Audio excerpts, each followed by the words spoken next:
Bom, gente, eu vou falar sobre essa demissão do Mandetta e o discurso do Bolsonaro, porque um monte de gente me pediu para gravar um vídeo sobre isso. Mentira, na verdade foi só o Michael. Mas eu acho pertinente falar sobre isso, porque a gente viu um discurso bem diferente do que a gente está acostumado, né? Mas eu vou começar um pouco sobre a história do Mandetta à frente do Ministério da Saúde. Eu acho que a coisa que ficou mais clara nessa história toda foi a falta de um gabinete de crise.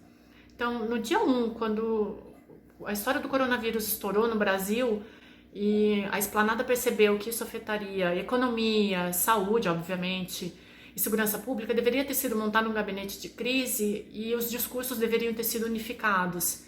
O que a gente viu, na verdade, foi um falando numa live, o outro falando no Facebook, o outro no Twitter, e cada um falava de um jeito. Isso acabou causando uma certa histeria e uma falta de bom senso da população, que não sabem quem confiar, né? Porque cada um que tem a sua prerrogativa na esplanada fala uma coisa, então a gente acaba criando meio que um clima de terror e não se sabe o que fazer, né? Sobre o Mandetta em si, eu acho que o Mandetta vai ser absolvido pela história, porque ele não vai ter o ônus das mortes que o coronavírus vai reivindicar, porque vai reivindicar, então ele vai sair como um ministro que tentou, e o ônus vai ficar para essa equipe que segue agora, e ele ainda conseguiu expor o Bolsonaro, né, e todas as suas loucuras e fragilidades, e fez com que o Bolsonaro demitisse sem qualquer queda, né?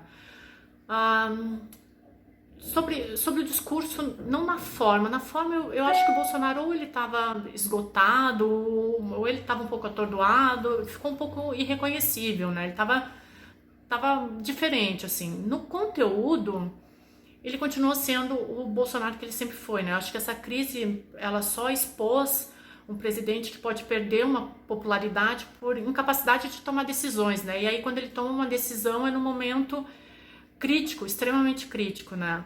O Maquiavel lembra a gente que o objetivo do governante é sempre continuar no poder, né? Então, Bolsonaro, nesse discurso dele, ele falou para os convertidos, ele falou para os militares, ele seguiu reiterando a reabertura do comércio, o isolamento vertical, né? Teve um momento do discurso dele que ele falou assim: a vida chega ao final e a morte toca a todos nós. Eu me distraí e pensei, nossa, é a Dilma que tá falando, né?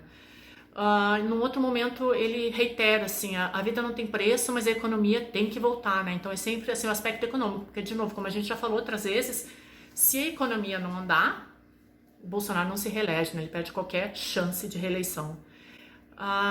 Bom, um dos pais da ciência política, que é o Thomas Hobbes, que eu venho falando nele diante de toda essa crise no governo, eu sempre falo no Hobbes.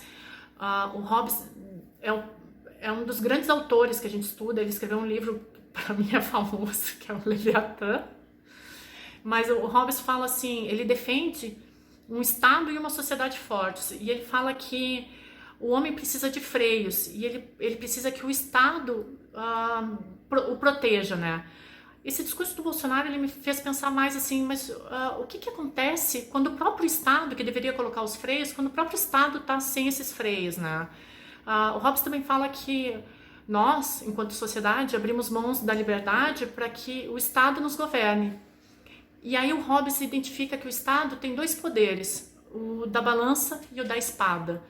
E aí, quando eu analiso toda essa situação que a gente está vivendo, eu me pergunto assim, o que acontece quando a sociedade só vê a espada? E quando o lobo está no poder? Ele engole o Estado? Né?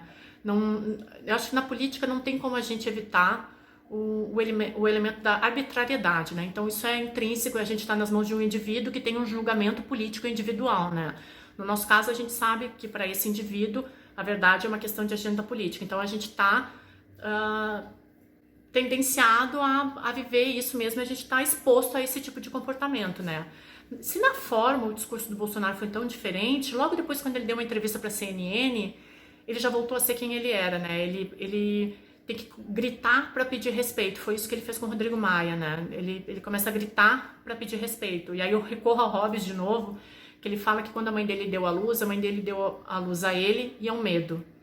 Eu acho que a gente hoje está vivendo sob esse medo de saber o que vai acontecer, porque a gente perdeu todo o aspecto científico dessa situação, então a gente está nas mãos de um político que tem um julgamento arbitrário individual, E agora, como o Bolsonaro não sabe viver sem um inimigo, e a gente achou que com essa história do Mandetta poderia ter um desfecho, ele agora elege o Rodrigo Maia como o inimigo dele, né? Por quê? Porque pro Bolsonaro, guerra é paz.